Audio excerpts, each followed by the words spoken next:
오후 예배 때는 제가 이제 그걸 하려고 그래요. 계속 구원사를 했는데 수요 예배 때 오고 오후에 못 오시는 분들이 주일학교 중고등부 교사들은 오후에 못 들으다 보니까 그 수요 예배 때 이렇게 해주시고 주일 오후에 좀 다른 거 해주시면 안 돼요 라고 해서 또 그것도 옳은 얘기 같고, 그래서 오후에는 지금 주일학교에는 성경의 맥잡기라는 걸 해요. 구약의 맥을 하는데, 그래서 오후에는 전에 제가 몇 년 전에 구약의 파노라마 이렇게 맥잡기를 이렇게 쭉 했었어요. 그래서 아마 구약의 파노라마부터 신약의 파노라마까지, 창세기부터 요한계시록까지 쭉 성경의 전체적인 부분들을 한번 한 20여 주에 걸쳐서 쭉 말씀을 드리려고 그래요. 그렇게 해서 시작을 성경 목록가부터 시작을 하려고 그래요. 성경 목록가, 창세기, 출애굽기, 이거 아시죠?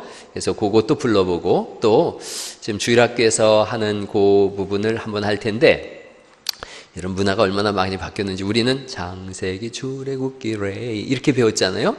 지금 주일학교 애기들은 어떻게 배우는지 한번, 우리가 그렇게는 못하기 때문에 한번 들어보시겠어요? 주일학교 성경 목록가 한번 틀어놔줘 보세요. 아니 저 방송실에서 할 거예요. 그게 아니라니까요. 주일학교에서 하는 건 전혀 그게 아니에요. 주일학교에서 하는 성경 목록가가 있어요. 랩으로도 합니다. 아이들은 랩으로 하는데, 방송 준비됐어요? 그렇죠.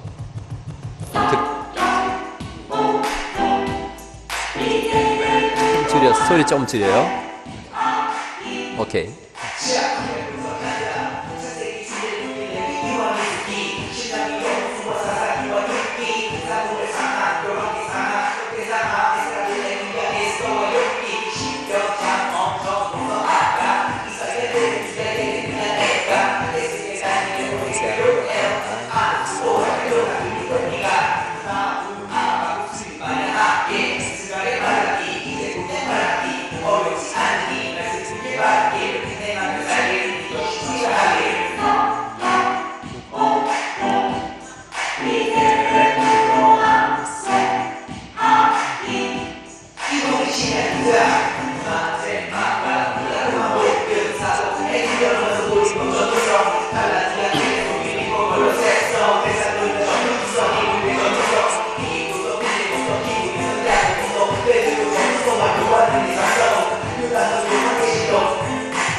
야!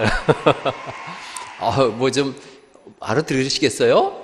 저희들이 이렇게 배워요. 문화가 좀 많이 바뀌고 있어요. 지금 제가 대학교 다닐 때 당구장이 막 붐이었어요. 그때는 당구 치면 좀 뭔가 안 좋은 사람으로 했어요. 근데 요즘 당구장이 그 전성기를 회복하고 있대요. 그리고 또 당구장이 담배를 이제 못 태우게 돼 있어요. 그래서 스포츠로 자리매김을 했어요.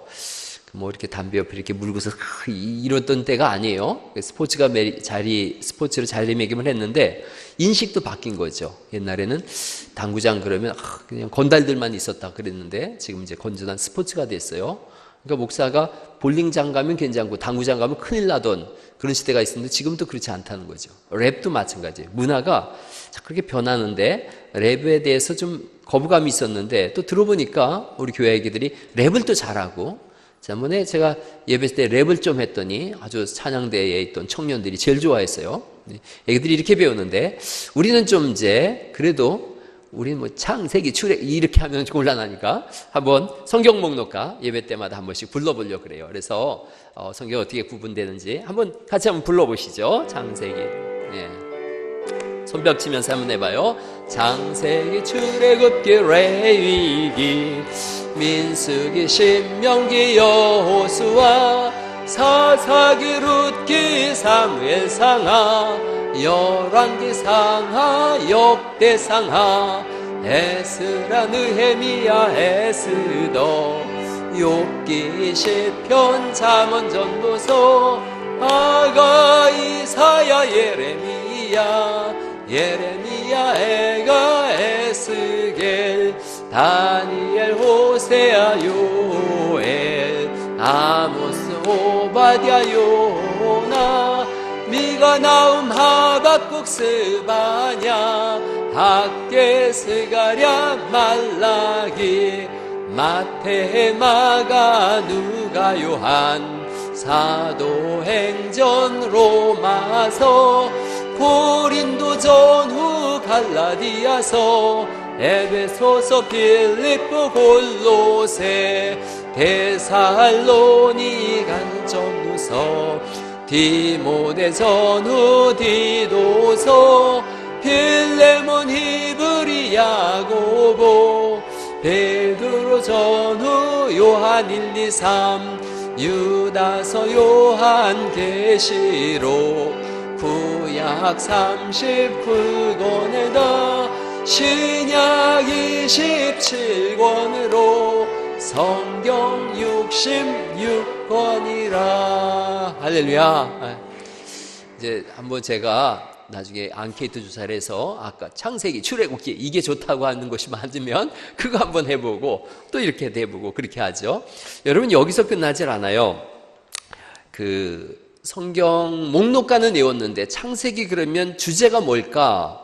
이런 부분에서 그 창세기 1장부터 50장까지의 주제를 어떻게 하겠느냐는 거죠. 그래서 창세기 하면 천지창조, 출애굽기 하면 애굽을 나간 거니까 애굽 탈출, 레위기 하면 5제사 7절기니까 5가지 큰 제사가 있다. 또 민수기 그러면은 광야 생활, 또 신명기 그러면 신앙교육, 이렇게 툭툭 나올 수 있도록 그것도 또 랩으로다가 준비가 됐는데, 요건 이제 그걸 매주 주일 낮 예배 때, 오후 예배 때 시작할 때 한 번씩 듣고 따라 부르면서 할 거예요. 그래서 10개씩 끊어서 이렇게 해볼까 하는데, 그것도 한번 틀어놔 보시죠.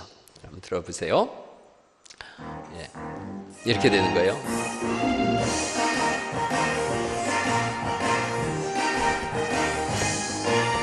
창세기, 전지창조, 출애굽기, 애굽 탈출, 레위기, 5대 제사, 민수기, 광야생활, 신명기, 신앙교육, 다섯권 율법서, 여호수아, 현안정보, 사사기, 재반복 구원, 룻기, 유대인 선택,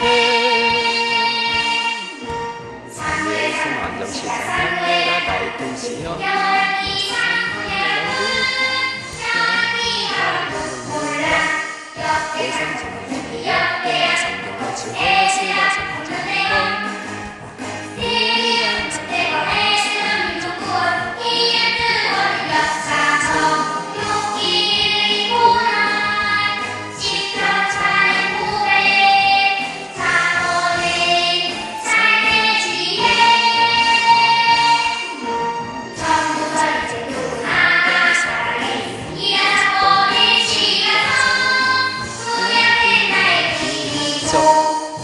여기까지 한번 들어보죠. 예. 좀 알아들으시겠죠, 이건? 그래서 뭐 10개씩 끊어서 하면 되는 거예요. 걱정할 건 없는 게, 제가 단톡방에다가 새벽마다 보내는 단톡방에 요거를 전부 동영상을 보내드릴게요. 틈날 때마다 들으시고, 창세기 그럼 천지창조구나, 출애굽기 하면 광야생활이구나, 뭐 애굽 탈출이구나, 이렇게 전부 좀 알아두면 그 성경을 읽을 때 주제를 알아갈 수가 있는 거죠. 앞부분에 한 10개 정도만 해볼까요? 5개, 창세기, 출애굽기, 레위기, 민수기, 신명기를 뭐라 그러죠? 모세 오경이라 그러죠. 그 주제 한번 해보죠. 뭐 앞에 한 10개 정도만 한번 해볼까요? 사무엘상 정도까지. 한번 앞부분 다시 한번 틀어줘 보시죠. 같이 한번 노래 불러봐봐요. 노래 부르면서 한번 따라해보는 거죠. 주일학교 애기들이 다 알아요. 그 주일학교 애들이 사무엘상 그러면 애기들은 왕정시대 이렇게 탁 나오거든요. 근데 어른들이 우리가 몰라가지고는 되겠어요? 주일학교 애기들이 이렇게 딱 와가지고 저 안수 집사님한테 사무엘하 그러면 뭐냐, 이게 이렇게 되면 곤란하단 말이죠. 그러니까 한번 10개만 한번 따라 불러볼게요. 한번 해보시죠. 예. 손뼉 드시면서.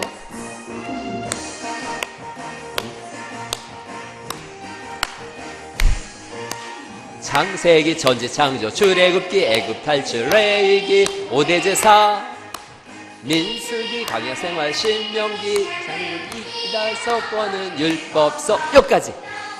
좋았어요. 이렇게 5개만 해보면 금방 할 수 있는 거죠. 한 번만 더 해볼게요. 앞에 부분은 방송실이 이걸 도와주니까 너무 좋으네. 다시 한번 해봐요. 창세기, 천지창조, 출애굽기, 애굽 탈출, 레위기, 5대 제사, 민수기, 광야 생활, 신명기, 신앙교육 이 5권은 율법서. 끝. 자, 이제 앞부분을 한번 넘겨보세요. 소리 내지 마시고. 창세기는 뭐 했어요? 창세기, 천지창조, 출애굽기, 애굽 탈출, 레위기, 5대 제사, 레위기, 민수기, 광야 생활, 신명기, 신앙교육. 신명기, 신앙교육. 이렇게 창세기, 천지창조, 출애굽기, 애굽 탈출, 레위기, 5대 제사, 민수기, 광야 생활, 신명기, 신앙교육 이렇게 하는 거예요. 5개만 다시 한번 해보시죠. 매주 할 거니까 외우려고 할 거 없어요. 노래 외우려고 하나요? 그냥 하면 되잖아요. 한번 5개만 다시 해보죠.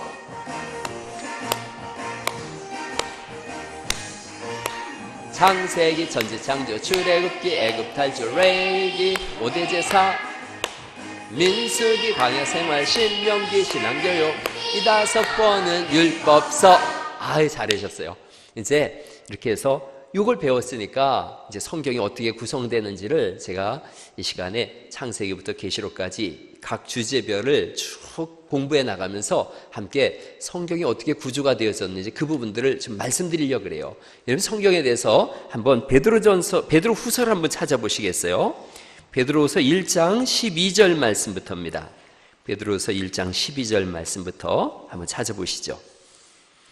디모데후서 3장 16절은 우리가 너무 잘 아는 말씀인데 모든 성경은 하나님의 감동으로 된 것이다 그랬는데 베드로후서는 또 성경을 이렇게 말씀하세요. 베드로후서 1장 12절 말씀부터 저하고 천천히 같이 읽어보시죠. 12절 시작. 그러므로 너희가 이것을 알고 이미 있는 진리에 서 있으나 내가 항상 너희에게 생각나게 하려 하노라. 어떻게 한다고요? 생각나게 한다는 거예요. 하나님 말씀 알고 있지만. 그러면서 13절도 읽어보죠. 시작. 내가 이 장막에 있을 동안에 너희를 일깨워 생각나게 함이 옳은 줄로 여기노니. 장막에 있다는 뜻은 뭐예요?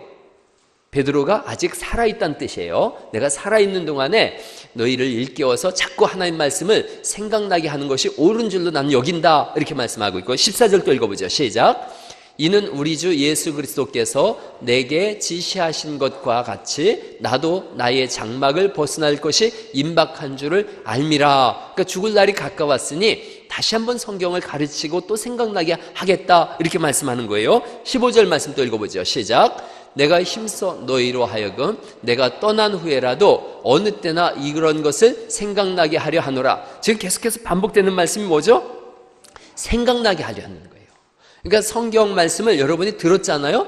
들었어도 또 듣고 하는 것은 생각나게 하려 함이에요. 제가 오늘 요즘 팔복에 대해서 설교하는데 전에 한번 했던 설교들을 다시 한번 보강해서 하는 거예요. 왜 그렇게 하느냐? 생각나게 하려는 거예요.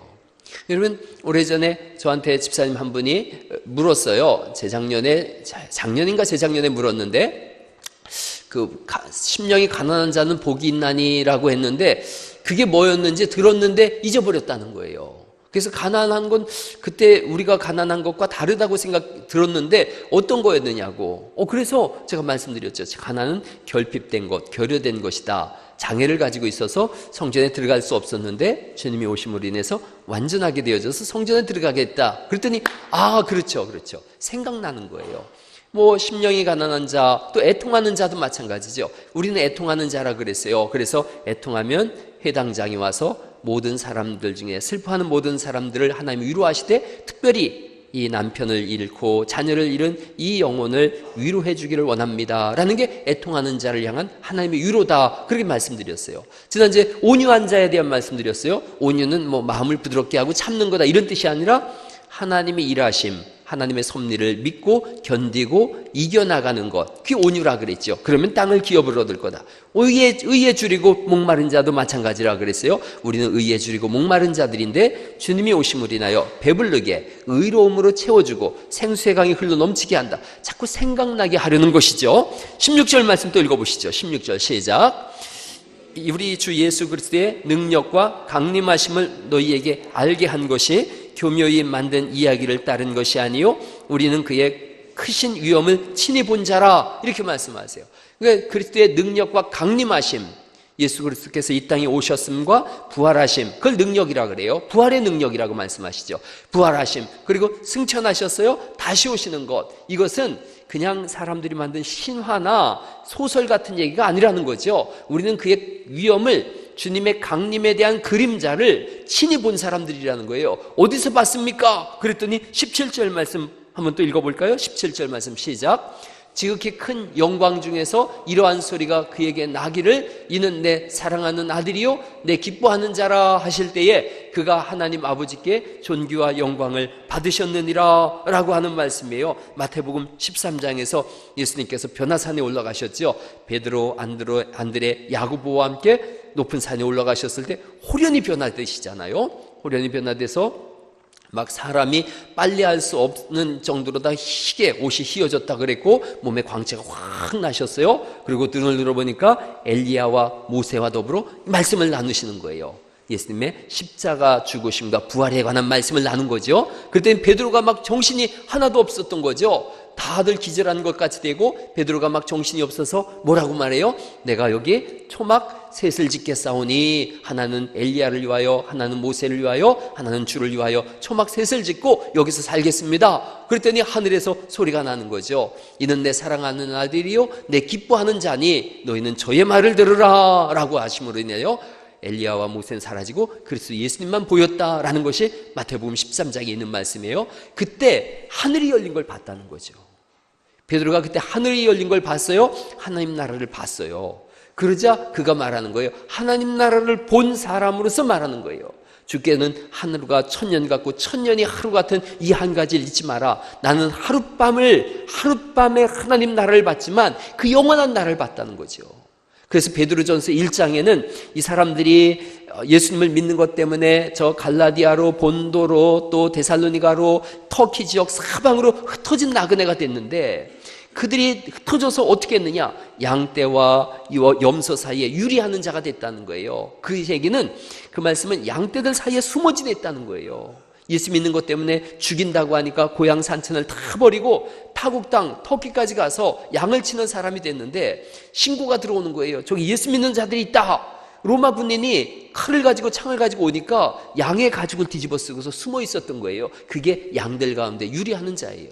벗어날 길이 하나도 없었어요. 이 땅에서 소망이 전혀 없는 자들이에요. 그런데 베드로가 1장 3절부터 그렇게 말씀하는 거예요. 이 땅에 소망이 없지. 너희가 유리하는 자가 됐지. 죽어가는 자가 됐지. 이 땅에서 정말 하나의 소망도 없느냐? 걱정하지 마라. 저 영원한 하나님 나라가 있다. 썩지 않고 멸하지 않고 쇠하지 않는 그 영원한 나라가 있으니 그 나라 바라보고 오늘도 내일도 견디고 힘을 내라. 그게 성도의 견인교리예요. 견뎌내서 이겨나가는 것, 그 성도의 견인이에요. 참고 인내한다. 그렇게 함으로 인해서 하나님 나라를 바라봐라. 그게 위로였어요. 여러분 1세기 때 예수 믿으면 다 십자가를 못 박고 그 사자밥이 되어지게 하고 그렇게 죽였는데, 능지처참을 해서 죽였는데, 그때 그들이 읽었던 성경이 뭐냐? 히브리서하고 베드로전서인 거예요. 썩지 않고 멸하지 않고 쇠하지 않는 나라가 있다. 그걸 자꾸 생각나게 하는 거예요. 베드로가 지금 그걸 말씀하는 거예요. 베드로전서 1장에 흩어진 나그네들, 고향 산천을 다 떠나서 예수님 외에는 붙잡을 것이 없었고 세상엔 소망도 없는 자들이요, 세상에서 아무것도 바랄 것이 없는 자들이었는데 너희에게 내가 생각나게 하고 또 생각나게 하고 또 생각나게 한다. 예수님이 강림하실 것이다. 그의 능력과 강림하심을 우리는 친히 봤다. 마태복음 13장 변화산에서 나만 본 것이 아니라 야고보와 요한과 더불어 그 나라를 봤다는 거죠. 그 나라는 또 어떤 나라냐? 예수님 승천하실 때 감람산에서 승천하셨는데 500여 문도 앞에서 일제히 그들이 다 승천하는 예수님을 본 거죠. 거기서 끝나지 않았죠. 예수님이 승천하시면서 내가 성령을 너에게 보내줄 거다. 너에게 성령이 임하면 너희가 권능을 받고 예루살렘과 유대와 사마리아와 땅끝까지 이르러 내 증인 될 거다. 우리가 그 말씀을 들었다. 그리고 마가의 다락방에 모여서 120여 명이 모였다. 120여 명이 모여서 날마다 말씀을 삼고하며 찬미하며 기도하고 있을 때 하나님의 성령이 임했죠. 우리가 성령을 받고 정말로 하나님이 행하시고자 했던 그 모든 일들을 우리가 일시에 알게 되어졌다. 지금 그 고백을 하고 있는 거예요. 나는 그걸 친히 본 사람이다. 그렇게 고백하고 있는 거죠. 그리고 18절 말씀 또 읽어보죠. 18절 말씀 같이 한번 읽어보십니다. 시작. 이 소리는 우리가 그와 함께 거룩한 산에 있을 때에 하늘로부터 난 것을 들은 것이라 이렇게 선포하고 있어요. 여러분, 이 말씀에 이스라엘 백성들에게 있어서 거룩한 산은 무조건 신의 산이에요. 이들에게 있어서 무조건 신의 산, 신의 산에서는 거룩한 소리가 났어요. 거룩한 음성이 났어요. 그게 모세가 하나님의 말씀을 받은 거거든요.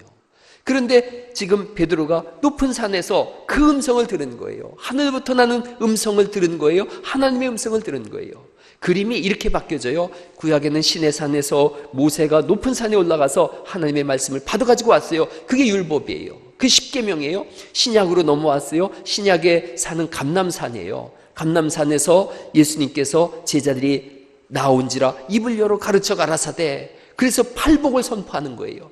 십계명이 선포됐어요. 모세를 통해서 십계명, 율법이 선포됐는데 예수님을 통해서는 복음이 선포됐어요. 팔복이 선포됐어요. 지금 그걸 말씀하고 있는 거예요. 내가 그걸 들었다. 높은 산에서, 거룩한 산에서 내가 그 음성을 들었다. 그렇게 말씀하시면서 19절 말씀 또 읽어보실까요? 19절 말씀 시작. 또 우리에게는 더 확실한 예언이 있어.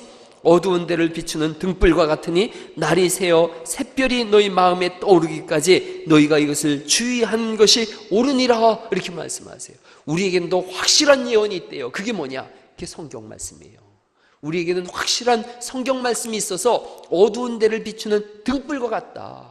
날이 새어 샛별이 너희 마음에 떠오를 때까지, 주님이 재림하시는 그날까지 너희가 이것을 주의하는 것이 옳다라고 선포하고 있고요. 그리고 이제 20절 말씀에 그 주어진 성경에 대한 해석이 나오죠. 주어진 성경에 대한 해석이 20절에 나옵니다. 읽어보시죠. 시작. 먼저 알 것은 성경의 모든 예언은 사사로이 풀 것이 아니니, 이렇게 말씀하세요. 성경은 개인의 큐티는 개인에게 적용할 수 있지만 그냥 큐티에서 자기 나름대로 이렇게 해석하고 저렇게 해석하고 이렇게 할 수 있는 것이 아니라는 거죠. 성경 해석에 관해서. 그러면서 21절 말씀 또 읽어보죠. 시작. 예언은 언제든지 사람의 뜻으로 낸 것이 아니요 오직 성령의 감동하심을 받은 사람들이 하나님께 받아 말한 것임이라. 이렇게 말씀하고 있고, 이 말씀을 받아서 디모데는 모든 성경은 하나님의 감동으로 된 것으로, 즉 하나님의 인스퍼레이션이에요. 성령으로 된 것으로 교훈과 책망과 바르게 함과 의로 교육하기에 유익하다라고 선포하고 있어요. 그 성경 해석을, 이런 평생에 예수님 믿기 때문에 성경 해석을 해나가는 삶이 되어져야 돼요. 성경을 읽으시고 또 성경을 적용하고 지켜 행하는 거죠. 성경의 사람이라고 표현되어지는 거예요. 성경이 어떤 구조로 이루어졌느냐, 한번 PPT를 제가 한번 띄워자 보세요. 성경 그 파노라마 거기 띄우시면 돼요. 성경의 구조에 대해서 오늘 좀 말씀을 드리고 진행하려고 그래요. 자, 한번 그 큰 타이틀을 한번 읽어보시죠. 시작. 먼저 숲을 보고 나무를 보라, 이런 거예요. 먼저 숲을 보는 것을 거시적 방법이라 그래요. 제가 경제학을 전공했는데 제가 경제학 공부한 것은 미시경제학이었어요. 우리나라의 그 조순이라고 하는 분의 경제학을 우리가 공부했는데 미시경제학이 있었어요. 크게 보는 건 거시경제학이라 그러고, 숲을 보는 거죠. 나무를 보는 건 미시경제학이라 그래요. 그런데 성경도 마찬가지예요. 거시적으로 큰 틀을 보는 거예요. 우리 교회에서 성경대학 할 때 어성경이라는 걸 했어요. 어성경이 읽어지네? 그런가요? 어성경을 우리 장 목사가 강의했어요. 그게 뭐냐? 거시적 방법이에요. 제가 한 20여 주에 걸쳐서 할 일이 뭐냐? 거시적으로 성경을 보는 거예요. 주일 낮 예배 때 제가 설교하는 것은 미시적 성경 해석인 경우가 많이 있어요. 성경 한 절을 읽고 그것이 어떤 의미인지를 정확하게 틀에서 보는 거예요. 거시적인 방법도 봐야 되고 미시적인 방법도 봐야 돼요. 근데 먼저 숲을 보는 거예요. 전체적인 그림을 보는 거예요. 성경이 전체적으로 어떻게 돼 있나, 이걸 보는 거죠. 자, 이제 한번 보세요. 성경은 저렇게 비행기에서 이렇게 쭉 내려다보듯이 조망하는 거죠. 크게 보는 거예요. 성경 전체를 보는 거예요. 거시적 방법이에요. 성경이 저 숲을 들어갔어요. 이 나무는 뽕나무고 저 나무는 무슨 나무고 무슨 나무고, 미시적 방법이에요. 제가 예를 들어서 키 작은 삭개오가 올라간 나무가 무슨 나무예요? 옛날 성경에는 뽕나무, 새번역 개정에는 돌감람나무 바뀌어졌어요. 돌감람나무는 어떤 의미를 가지고 있느냐, 왜 삭개오는 거기에 올라갈 수밖에 없었는가, 이렇게 표현하는 건 미시적 방법인 거예요.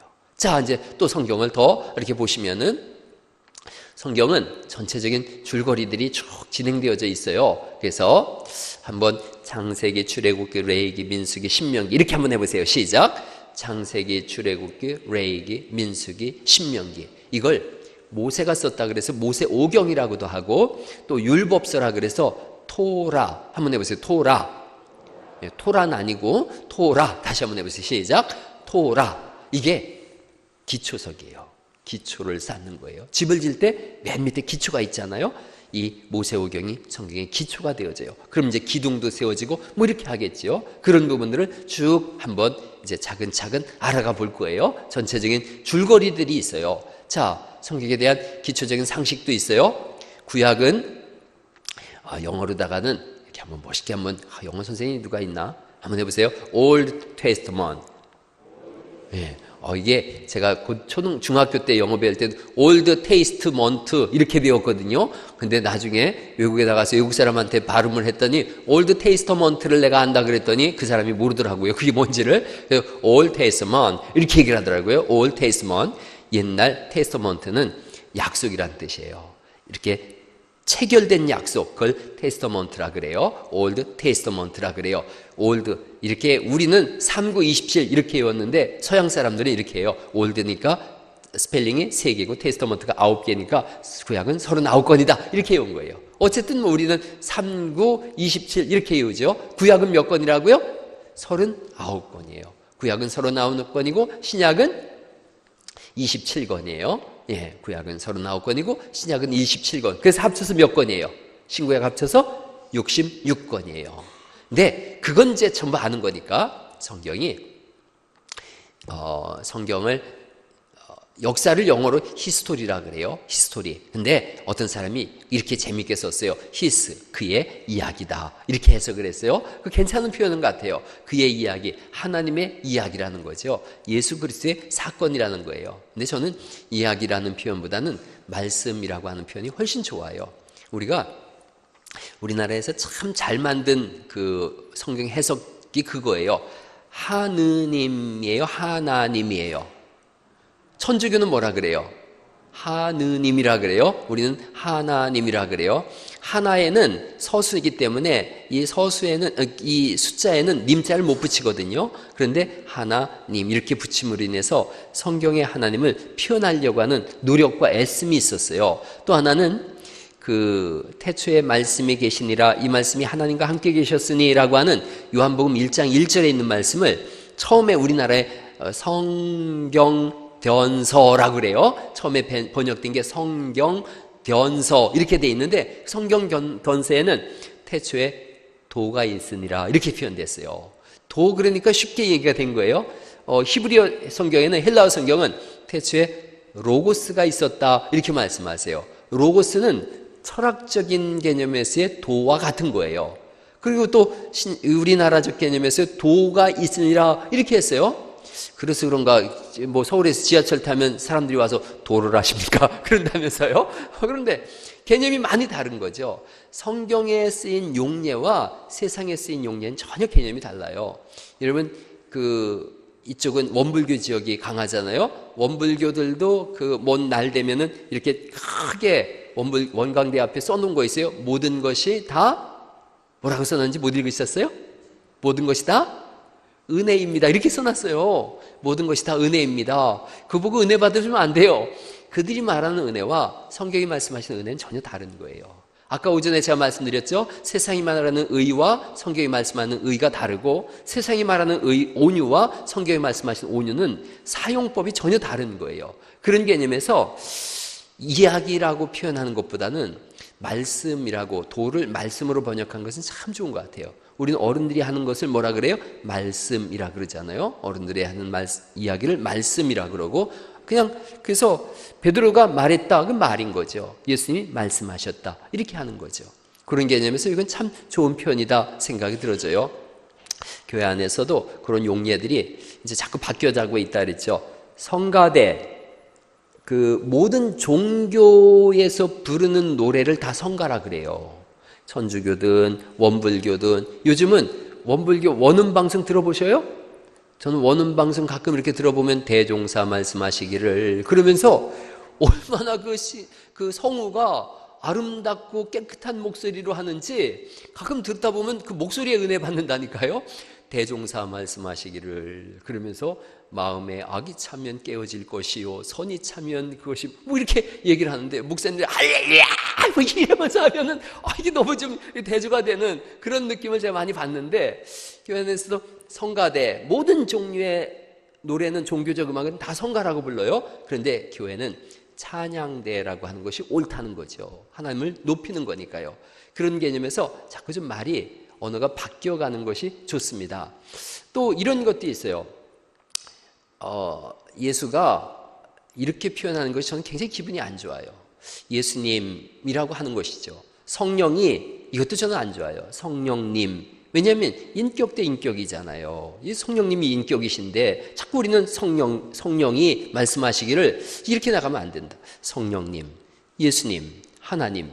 님자 붙이는 게 뭐 어렵냔 말이죠. 그러니까 저는 그 찬송가도 그렇고 다 님자 붙었으면 좋겠어요. 예수께서, 그러면 그건 그 나름대로 높임말이니까 괜찮은데, 예수가 나를 구원하셨다, 이거보다는 예수님께서 저를 구원하셨습니다.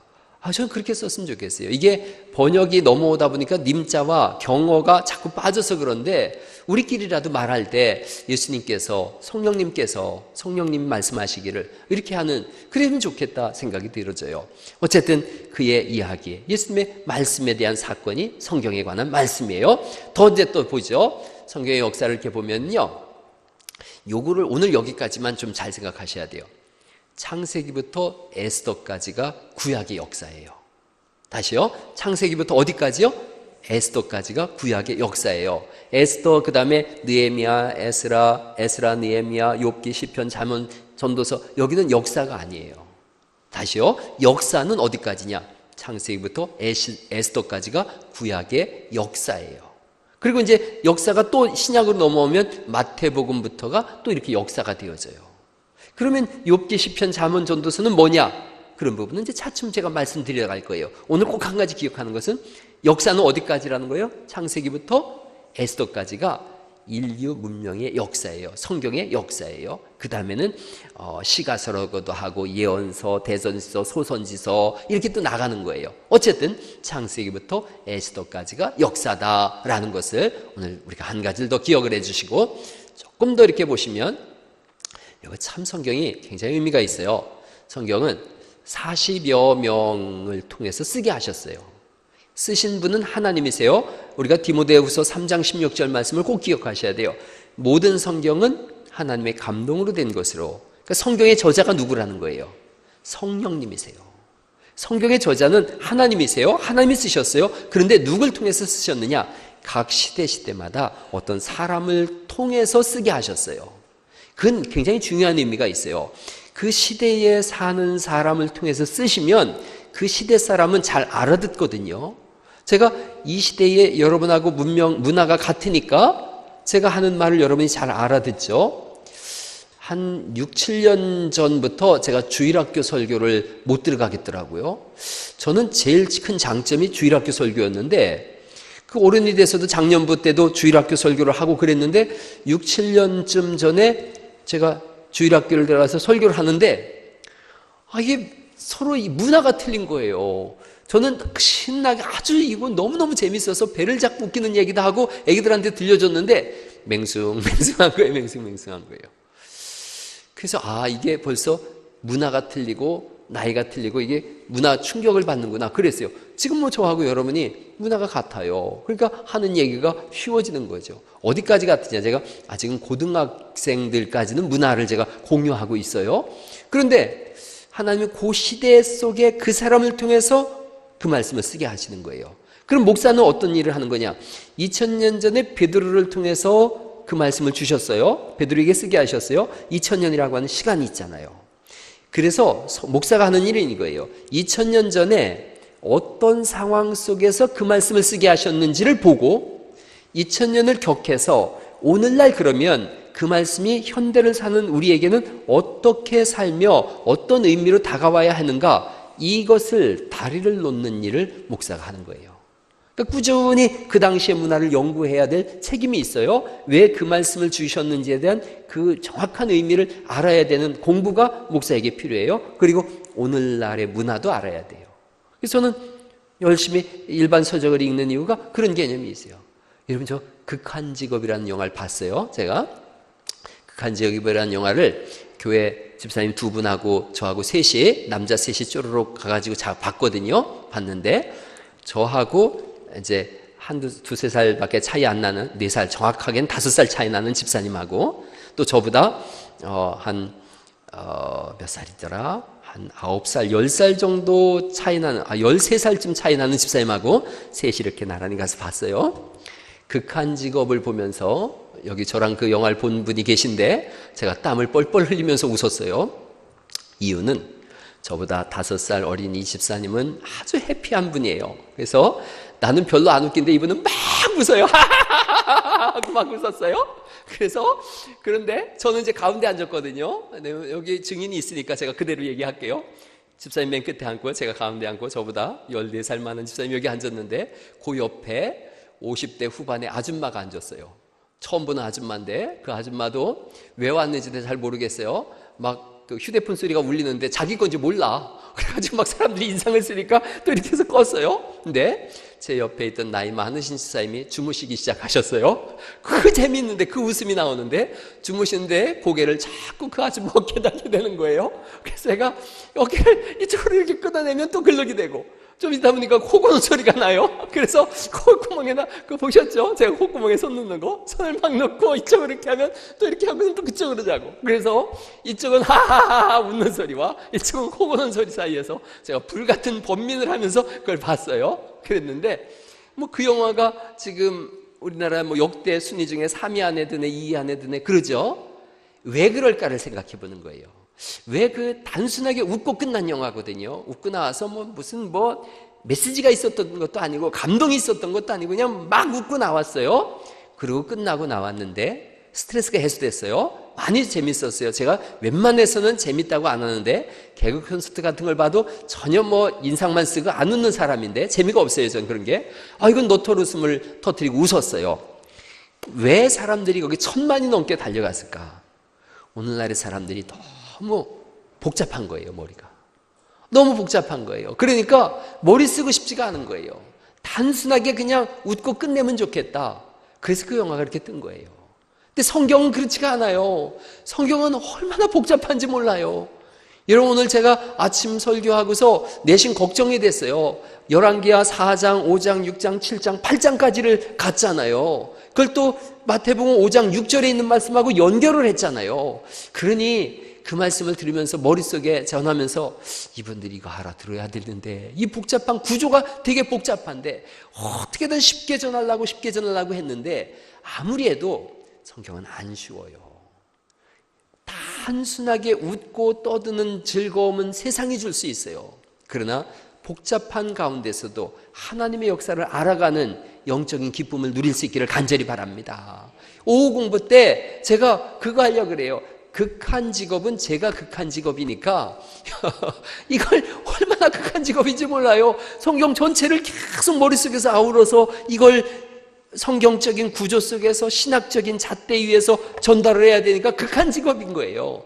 여러분이 쉽게 잘 받아들이시고 꿀꺽꿀꺽 잘 삼키셔서 영적인 유익을 누려갈 수 있기를 간절히 바랍니다. 오늘 새벽에 제가 전한 말씀 전하고 말 거예요. 새벽에 제가 그런 설교했어요. 목사님, 아무리 설교를 들어도 며칠 지나면 다 잊어버린다고.